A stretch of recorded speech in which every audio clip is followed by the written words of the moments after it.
Pegang. Okey. Yan, tuj.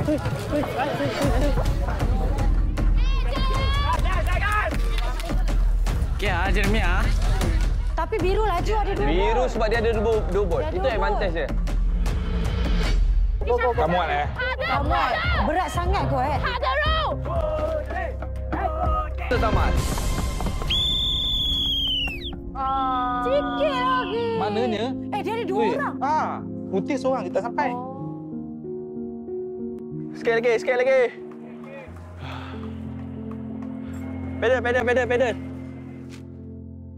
Saya susah hatilah sebab kami punya masa habis dah kan. Saya merasa saya terpaling punca lah sebabkan saya sakit kan. Jadi tim yang dah mau tahu result tu kami semua susah hati dah. Come on. You did a great job. Come on. You are doing good. Time tu saya dah redor lah, tak apalah. Diorang pun dah buat sehabis baik, dah memang dah all out. So kita just tunggu keputusan akhir je lah, itu je lah. Bot lari.